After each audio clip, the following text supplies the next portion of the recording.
सभी भाइयों को मेरा नमस्कार।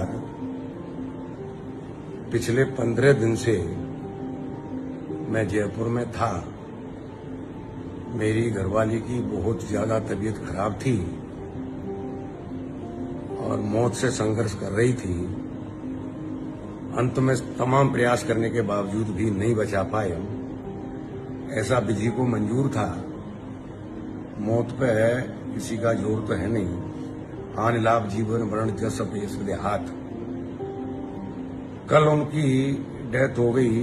जयपुर से हम धौलपुर ले आए और उनका अंतिम संस्कार कर दिया गया।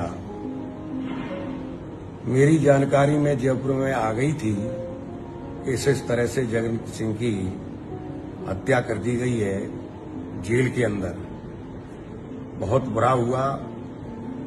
हर व्यक्ति को बुरा लगा, समाज को भी बुरा लगा, हम सबको भी ये बहुत ही दिल से बुरा लगा। लेकिन मैं कोई स्टेटमेंट देने की पोजीशन में इसलिए नहीं था कि मैं आईसीयू में, कभी आईसीयू से बाहर, कभी दवाई लाना, कभी भागना, खुद अपनी परेशानी में था। आज दाह संस्कार हो गया। पता लगी है कि सरकार जांच कर रही है। सरकार की तरफ हमारी भी निगाह है किस तरह की जांच कर रही है।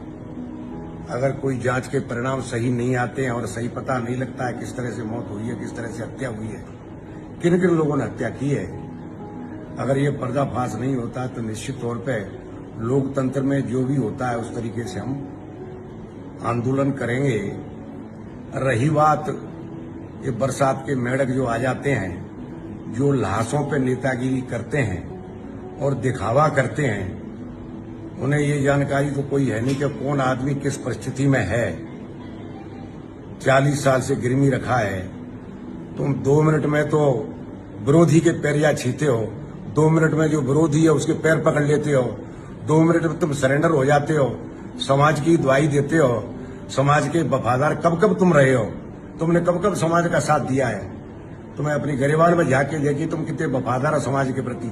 तुम यहाँ लाशों पे नेतागिरी करने आ जाते हो। आखिर ये हम ही करेंगे और हम ही न्याय दिलवाएंगे। तुम केवल लाशों पर राजनीति करने वाले हो। कुछ बाहर के लोग आ जाते हैं जिन्हें कहीं ठिकाना नहीं है, पैसे लेके चुनाव लड़ते हैं बाहर के लोग, और यहाँ के लोग जो भयवश। अब ये अलग बात है कि परिणाम आ गए और तुम्हें अपने समाज का आदमी एमएलए बना लिया। अन्यथा जो ये चिल्ला रहे, जो नेतागिरी कर रहे हैं, कल तक वहीं जाके उसी आदमी के पैर पकड़ते थे, उसी आदमी के जहां उठते बैठते थे और समाज की बुराई करते थे। घबराते थे कि अगर इसकी चमचागिरी नहीं की तो ये आदमी हमें जेल भिजवा देगा। आज यहाँ लाश पे नेतागिरी करने आ गए हो। मैं भाइयों को बताना चाहता हूँ, उनके घर वालों को बताना चाहता हूँ कि आखिर में अपना ही आदमी काम आता है। ये बरसाती मेढक हैं, इनके बहकावे में नहीं आए। कभी पंडित और ढाड़िया कही वेनु की दौर, ये रण में जूझे नहीं जूझन हारे। और हम काम आए हैं, हम काम आएंगे। हत्याएं पहले भी हुई है, एफआईआर हमने एसपी और डीएसपी के खिलाफ पहले भी कराई है, और अब भी अगर ऐसी कोई बात आ पड़ी तो हम ही साथ रहेंगे। इन लोग जो वक्त को देख के आ जाते हैं लाशों में राजनीति करने, इनसे सावधान रहें। मैं जिस दिन ये तेजी खत्म हो जाएगी मैं आऊंगा और वहां जाके फिरने भी मैं आऊंगा। मेरी लेकिन मजबूरी है इस समय। जिसके घर में विपदा होती है वही जानता है, जिसके परिवार में विपदा होती है वही जानता है। इसलिए मैं इन कारणों की वजह से नहीं आ पा रहा हूं। मेरा समाज से भी निवेदन है, घर वालों से भी निवेदन है, शांति रखें, लोगों के बहकावे में नहीं आए।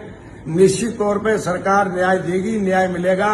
हत्यारे सामने आएंगे, नहीं आएंगे तो हमारी जिम्मेदारी है कि लोकतंत्र में हम उन हत्यारों को ढूंढ के मानेंगे और मौत का कारण पता करके मानेंगे कि किस तरह से जगन सिंह को मारा गया है, किनके द्वारा यह षड्यंत्र रचा है।